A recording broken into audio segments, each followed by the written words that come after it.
समय, समाज और सच्चाइयों की अविरल बहती धारा लोक संघर्ष में आप सभी दर्शकों का हार्दिक हमारे इस YouTube चैनल लोक संघर्ष में आपका स्वागत है। पहलगांव में आतंकी हमले के 2 महीना पूरे हो गए हैं।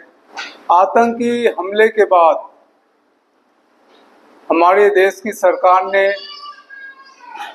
सभी राजनीतिक पार्टियों की एक प्रतिनिधि मंडल दुनिया के 32-33 देशों में, राष्ट्र में भेजा था कि भारत के ये प्रतिनिधि मंडल अलग अलग देशों में जाकर वहाँ के जो राष्ट्र के प्रमुख हैं उनके साथ मिलकर आतंकवाद के ऊपर हमारी भारत की क्या रुख है, उस रुख को स्पष्ट किया जाएगा। और उसके साथ ही पाकिस्तान जिस तरीके से आतंकवाद को मदद कर रहा है उस बारे में भी ये प्रतिनिधि मंडल, हमारे देश के प्रतिनिधि मंडल जाकर उन देशों के जो प्रमुख नेता हैं उनके बीच में अपनी रुख को स्पष्ट करेंगे। जिस सरकार या जो मोदी जी हमारे देश को विश्व गुरु बनाने की बात कर रहे हैं, या जिस सोशल मीडिया में मोदी जी को दुनिया के सबसे बड़े नेता के रूप में स्थापित किया जा रहा है प्रचार माध्यमों से, उसी देश के प्रतिनिधि मंडल जब दुनिया के 32-33 देशों में आतंकवाद के बारे में अपनी रुख स्पष्ट करने के लिए पहुंचे थे, तो किसी भी देश के कोई प्रमुख नेता यानी प्रथम पंक्ति के कोई भी नेता इन प्रतिनिधि के साथ मुलाकात भी नहीं की। यानी दूसरी पंक्ति के उन देशों के सभी देशों में सबसे छोटा छोटा जो देश है, जो 32-33 देशों में हमारे देश के प्रतिनिधि मंडल गए थे, उसमें छोटे छोटे देश भी हैं, उन छोटे देशों के राष्ट्र प्रधान भी हमारे देश के प्रतिनिधि से मुलाकात नहीं की। तो ये हमारी देश की जो छवि है दुनिया में, उस छवि को इससे काफी धक्का लगा है। आजादी के बाद हमारे देश के जो प्रथम प्रधानमंत्री थे नेहरू जी, उस नेहरू जी की जो विदेश नीति थी, जो विदेश नीति साम्राज्यवाद के खिलाफ, उपनिवेशवाद के खिलाफ, आधिपत्यवाद के खिलाफ, नस्लभेद जो राजनीति थी उसके खिलाफ, पड़ोसी देशों के साथ अच्छे संबंध कायम करना, दुनिया जब अमेरिका और रसिया जैसे 2 ध्रुवीय ताकत के रूप में दुनिया बटी हुई थी, तब हमारा देश ये दोनों ताकतों के साथ से अलग रहकर एक गुटनिरपेक्ष नीति अपनाया था कि हम न रसिया के साथ रहेंगे न अमेरिका के साथ रहेंगे। और ये जो गुटनिरपेक्ष नीति नेहरू जी ने अपनाया था, उसके कारण दुनिया के अंदर जो तीसरी दुनिया के देश थे, जो विकासशील देश थे, वो सभी विकासशील देश नेहरू जी के इस गुटनिरपेक्ष आंदोलन के साथ अपने आप को जोड़े थे।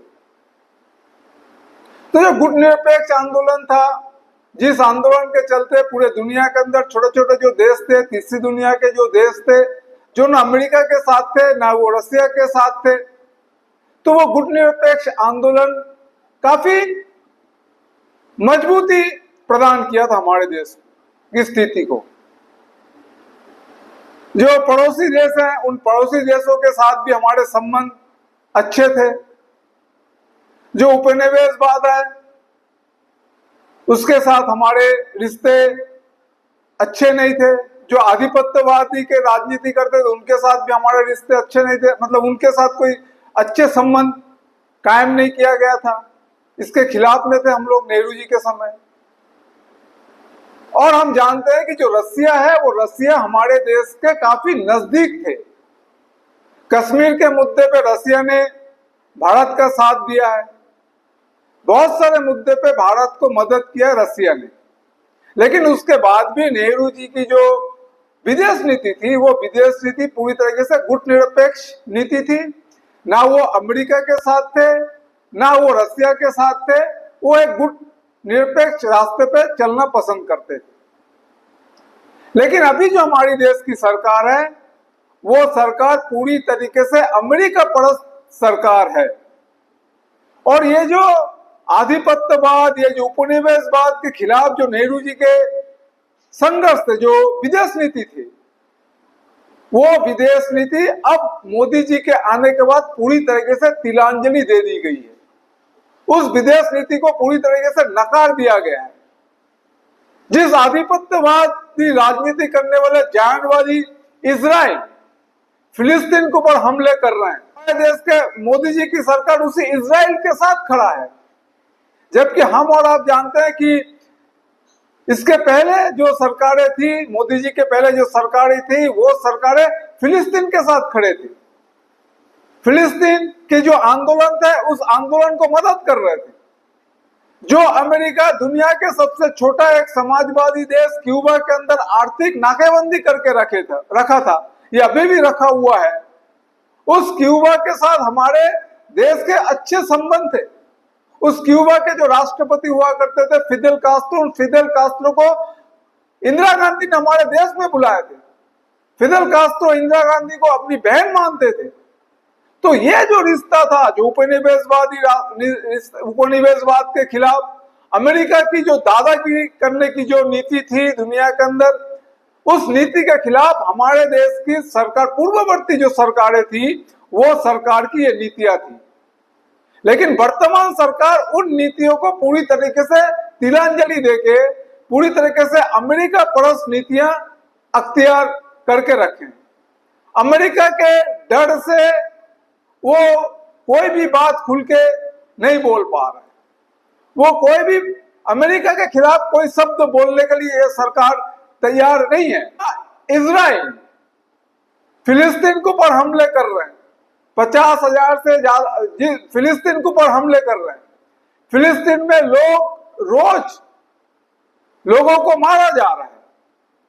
उस इजराइल के खिलाफ हमारी देश की सरकार कुछ बोलने के बजाय, हमारी देश की सरकार उस इजराइल के साथ है, क्योंकि इजराइल को अमेरिका मदद कर रहा है। अमेरिका मदद कर रहा है, इसलिए अमेरिका को नाराज करने के लिए हमारी देश की सरकार तैयार नहीं है। तो ये जो विदेश नीति हमारे मोदी जी ने बदला है, उसके कारण आज दुनिया में हमारी देश की पहले की जो स्थिति थी, उस स्थिति में भारी गिरावट आई है।